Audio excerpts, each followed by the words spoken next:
Welcome, everyone, to the 11th episode of the 792 Florida Sports Podcast. I'm Hunter Williams, joined by Brennan Johnson from Johnson Sports over in Jacksonville. Welcome back.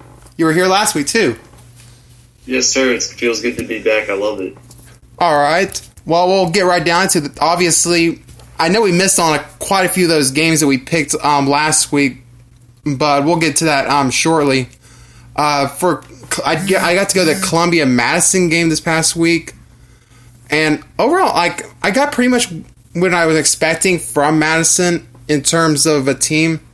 Very well disciplined, and they were running the ball consistently. It was very easy to tell they were well coached at running the ball, and that was their strong suit, and they did it play after play after play for the first half. By the time the second half rolled around, it seemed like they started to wear down on that a bit and try to pass it, which is probably what eventually cost them, because they really did struggle a bit when it came to passing the ball. Columbia was down by, I believe it was 9 points, or 8 or 9 points at halftime, and they were able to come back to win that one. And that was also the first loss at Boot Hill for Madison County since September 11th of 2015. Man, that is insane. Yeah, that was a really good game. I was very surprised to hear about Madison County. They were winning at the half. I was very shocked about that. It just goes to show that it's going to probably be Madison County rolling through 1A with ease once they get in the playoffs. Yeah, the way it's looking, because they're going to run Region 3, chances are it's going to be Baker and Madison County for 1A. That's the way it's looking right now. And I cannot Baker, they're going to get destroyed in that game. Oh, probably. It'll be coming together eventually. We still got a few weeks to see how both of those teams do. And speaking of destroyed, you probably would have, I believe Mandarin was on the wrong end of a battle between former state champs. Aquinas most recently won a state title in 2016. Mandarin won last year. And that was a blowout. So what exactly did you see with Aquinas? Well, first of all, I wouldn't say it was exactly a blowout. The final score is 56-28, and I believe Mandarin played a lot better than most people expected. I mean, for Coach Ramsey picked a really good game. It was a very good challenge for a younger Mandarin team. And I went to that game, and I saw that first half was brutal. Lots of flags, lots of crazy hits, and Mandarin, I remember one of the touchdowns, I believe it was the second touchdown, where it was over a 50-yard touchdown by one of their players, and it was close, and then, St. Thomas started pulling away, but overall, I believe it was Mandarin's toughest opponent all year. Definitely will be the toughest they play all year. I don't know if they'll be playing them again next year or whatever. I don't know what the deal's going to be with that, but honestly, despite that loss, Mandarin played a lot better than most people expected. And I really have to applaud the guys and the coaching staff. I mean, it takes a lot to play a team that is, one of the best in the state and one of the best nationally. I mean, I don't think there's many coaches that would ever do that. I mean, it was definitely a very shocking game to watch. For sure. And it was a little bit, it was pretty close, early on, or at least from when I was paying attention. I think it was tied at the first quarter, and it just really kind of fell apart from there. Yeah, I believe it was 14-14 first quarter. It was either 14-14 or 7-7. I don't have the exact box. I thought it was 7-7. But it was. I was definitely impressed with that first half. They played pretty well, but that second half it got tough. But like I said, it's very brave of them to schedule such a great team. And speaking of, I know I mentioned a little bit earlier about us blowing a pick, and that's what we had here with Ribault and Lee. We both picked Lee in that game, and Ribault came out and they got the win. A very good win over Lee at home for the second time in 3 years.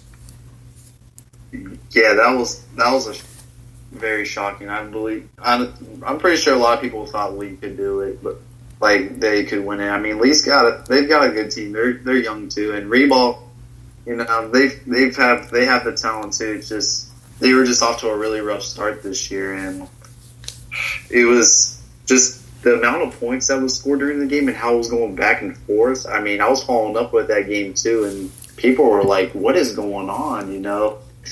I mean, I wasn't even there, but I felt like that would have been a game to go watch like in person.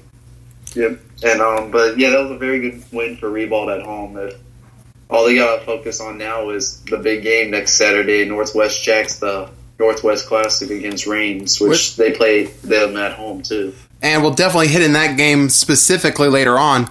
And that was a very interesting score. 64 total points between two teams that are primarily defensive loaded teams. Oh yeah, that was definitely a big offense game right there. Even though some of those points for Ribault did come off of pick sixes, so I guess that would technically be defensive points more so, but I guess it's just part of the game. Yep, I mean, that many pick six thrown, I mean, wow. That's very impressive, in my opinion. Just the defense was really aware of what the quarterback's moves were. And honestly, that many interceptions, I mean, that's very impressive, like the awareness on the field right there. Definitely. Some other scores of note: Northwestern beat Miami Central 30-20. Marietta, Georgia knocked off Edgewater 39-24. St. Ignace, Ohio 42-7 over Rockledge. Jones 21-12 over Apopka. Rains knocked off Santawa in overtime 22-21.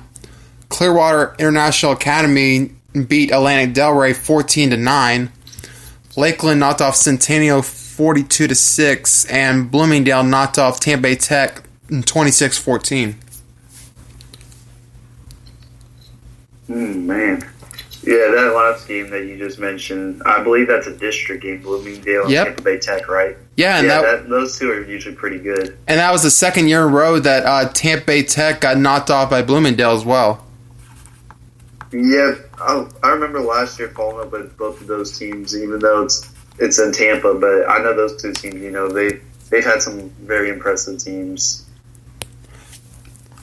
And another impressive team. Well, I guess you can say teams now that Ribault was able to get that win last week. Will be coming up on Saturday afternoon at 2 o'clock. Northwest Classic, Reigns and Ribault.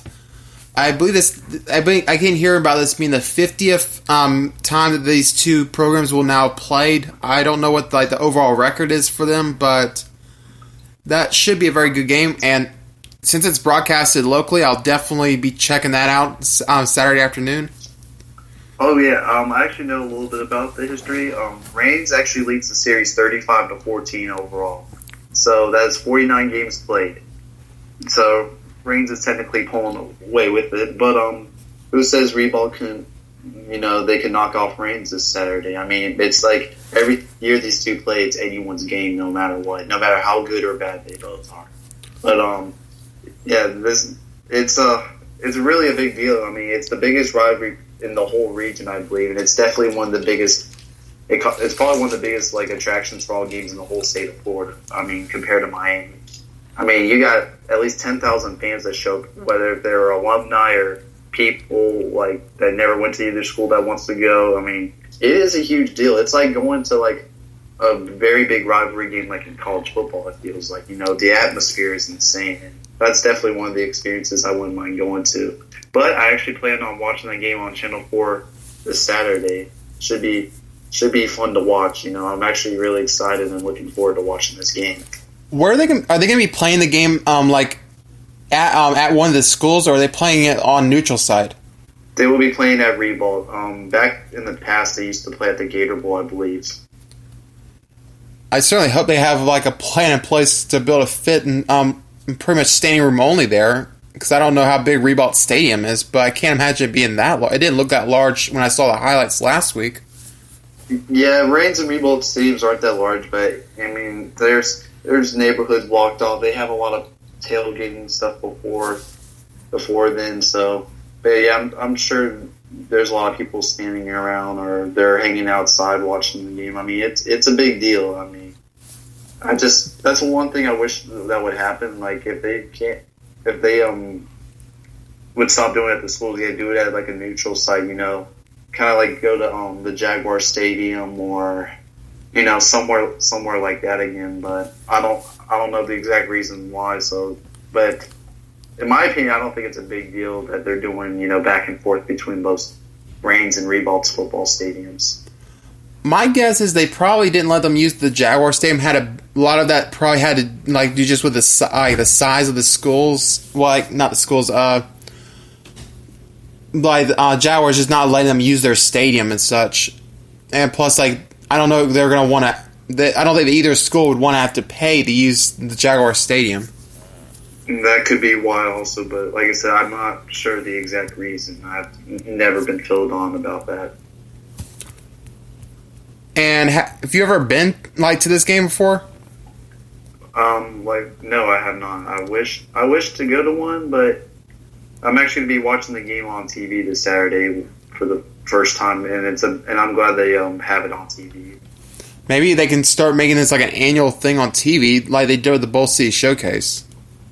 Oh yeah, I think they should. I think the news could do that for like some of the games, like for Friday or Saturday nights. I believe they should, because like I said, there's some big rivalry games, not even just in Duval, but outside of there. I mean, do one for like Bartram or Creekside, which is probably I would say the biggest, best rivalry in all of St. Johns County, or do one for Westside and Ed White or something like that. From when you talked about with the Northwest Classic, it almost kind of reminds me of like what I've heard before with the Soul Bowl down in Miami with Miami Jackson and Miami Northwestern.